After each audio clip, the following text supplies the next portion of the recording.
Hi there, I'm Steve Smith, aka Ardalis. I'm a Microsoft MVP, and in this short video I'm going to introduce you to the eShop on Web reference application that I help maintain for Microsoft, which you'll find on GitHub. To get started, the first thing you'll want to do is download the code from the GitHub repository. Navigate to github.com/.net-architecture/eShop-on-Web, and then click the green button here to either clone or download a zip file of the source.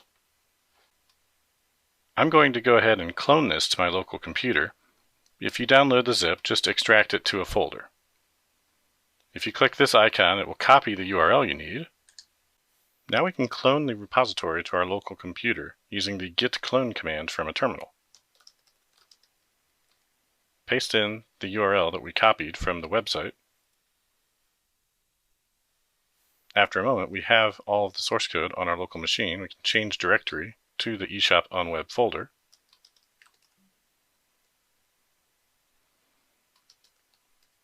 And view the contents. Now it's time to open the eShopOnWeb.sln solution file using Visual Studio for Mac. The first thing you probably want to do is run the application and verify that it works. There is one small change we'll probably have to make in order to get it working the first time that we run it. The error in this case is that the web project is not configured for development mode. Right-click on it and choose the Options menu, then go to its Run configuration and change the value of the environment variable ASP.NET Core_environment from production to development.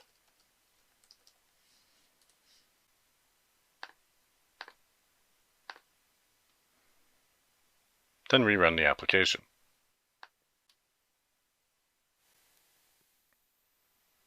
Now you can see the application runs as expected.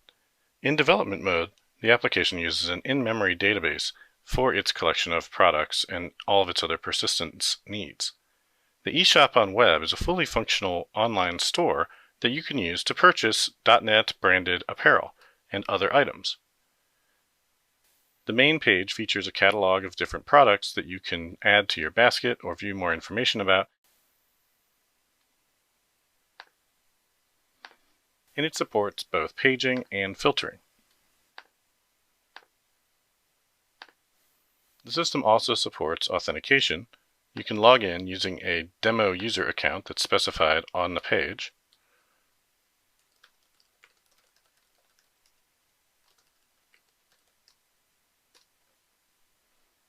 Once you're logged in, you'll see some additional options at the top of the screen. You can view your orders, you can adjust your account, or you can log out.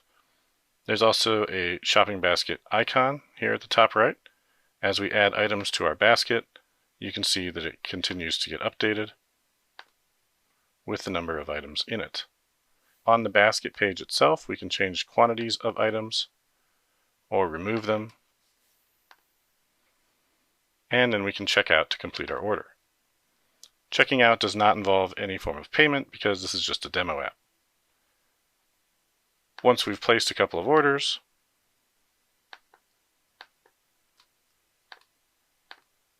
we can go and view our collection of orders here and see the details of each one of these orders.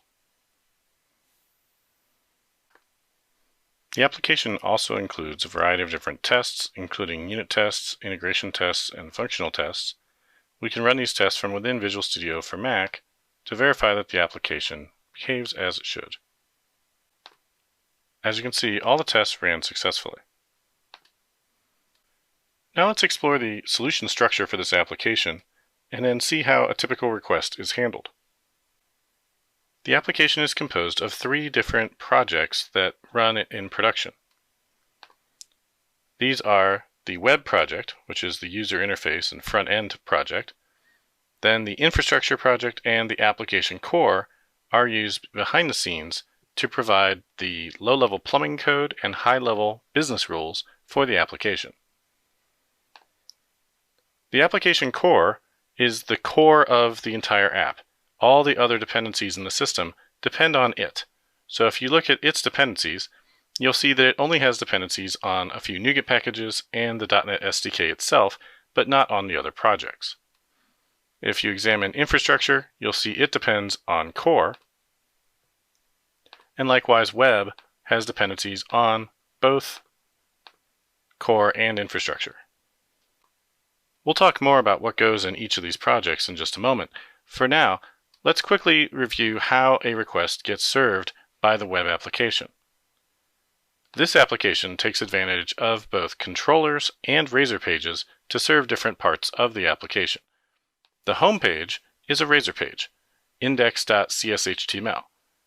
The first thing that happens when a request is made to the web application's homepage is the handler onGet will be called. We're going to add a breakpoint so that we can see what happens as this request is processed, and then we'll start the debugger.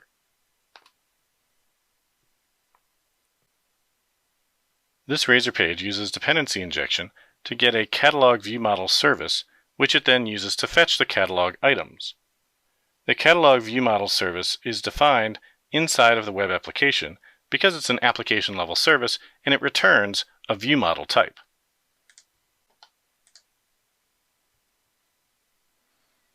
The system uses caching, and so the first thing that gets hit is the cached catalog view model service. It will use a cache key that it creates based on the contents of the query string for this page that include the page it's on, the number of items per page, the brand, and the type that are used as filters on this application. When the item is not in the cache, it'll call into another instance of this catalog view model service. This one actually will perform the work of fetching the data. Now we've drilled down into the catalog view model service inside of the cached wrapper. This will use what's called the specification pattern to determine how it's going to query for the data that it needs from a repository. Once the specifications have been created, they are used in calls to the item repository to get both the list of items and the total number of items. Once the data has been fetched, it is placed inside of a new instance of the catalog index view model, which, once it's completely configured, is returned back to the page. Once the onGet method has completed, it will return the actual Razor view with the catalog view model attached to it. The Razor side of the Razor page is simply Razor data just like you would use inside of an MVC view, and it includes a few different controls for displaying the data. Here you can see that we're using tag helpers for the select drop-down lists for the filters, and then we're also taking advantage of similar partials to use for the pagination controls. The product details for each individual product are also a partial. The partials are defined inside of the shared folder here. So there you can see pagination and product partials. Just like with MVC or Razor pages, there's also shared components for the view layout. In this case, the shared layout is coming from the views folder in its shared folder, and that is where the header and footer and other parts of the page are coming from. If you need to make a change to this application, you just need to figure out where the entry point is for the app, and this is usually pretty straightforward based on the URL. If it's a Razor page, its URL is going to correspond to the path under the Pages folder. So if it's the home page, it'll be the index.cshtml. If it's the privacy page, it'll be this privacy.cshtml, etc. Inside of the basket, you'll see that there are methods for checkout and index. So if you go to /basket, it'll hit the index page, or /basket/checkout will hit the checkout page. Now, because the sample application is meant to show both MVC and Razor pages styles of development, there is also a controller that's used for the orders. So when the user navigates to the My Orders page, that's going to correspond to the My Orders action on the order controller. This in turn will have a view in the Views folder called My Orders. We'll see in a later video how we can modify some of this information as part of an update to this system. That provides a good overview of the web project. Let's quickly look at what goes into the application core and infrastructure projects. The application core project defines the abstractions and entities or business objects that we're going to use for this application. The entities may be grouped into things called aggregates, which should be saved or retrieved from persistence as a unit. This means that when we fetch a basket, we don't just grab the basket itself, the header essentially, but we also grab all of its children, all the basket items that are inside of that basket. Likewise, looking at an order has a collection of order items with it, along with related things like an address to which it was sent.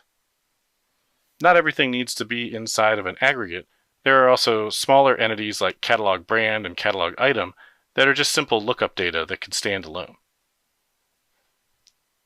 Application core is also where we're going to define our abstractions that other parts of our application will implement.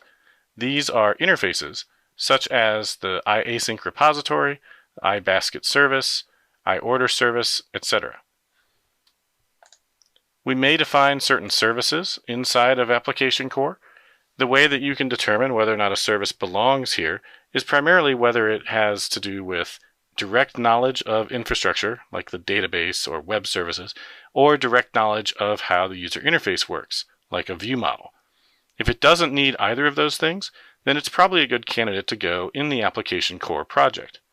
However, if it needs to know about view-related stuff, it should probably go in the web project, and if it needs to know about infrastructure concerns like persistence, it should probably go in the infrastructure project. We also have a collection of specifications. These specifications are query objects. They basically define how a query is going to get executed in persistence. So when we go to fetch a basket with its items, instead of having to put those query details inside of the user interface project, our web project, we can define those inside of its own class, which we're going to call some sort of specification. And then we can write tests for this class independent of the rest of the system to verify that it's correct. All right, now let's move on to the infrastructure project. Inside of the infrastructure project, you'll find that there are several folders for data, identity, logging, and services. Inside the data folder is where we define our entity framework DB context. We have a catalog context that has DB sets for baskets and orders and related things. These are configured by individual configuration classes inside of the config folder. So if you want to see how address is mapped to the database or what type of column widths it's expecting, you can look at the address configuration class to find that. This project supports migrations that will update the database as we change the properties of our entities. And so these migrations live inside this folder as well. This is also where we define our EF repository. This is an async repository implementation that uses a DB context to fetch the items. This particular implementation of a repository leverages the specification pattern for doing its querying. So you'll find that the list and count methods each take a specification to perform their work. And there is a specification evaluator that's used to perform this logic. So inside of the specification evaluator, it will pull the criteria from the specification and use that as a where clause on the query. Likewise, it will use aggregation from the specification on the query, as well as ordering, and in turn, grouping and paging. The benefit of this approach is that your repository doesn't need to continue to grow as you add additional query methods to it. Instead, the repository should be fairly fixed, and what you'll change is you'll add additional specifications inside of your application core. That's the bulk of the logic inside of this project.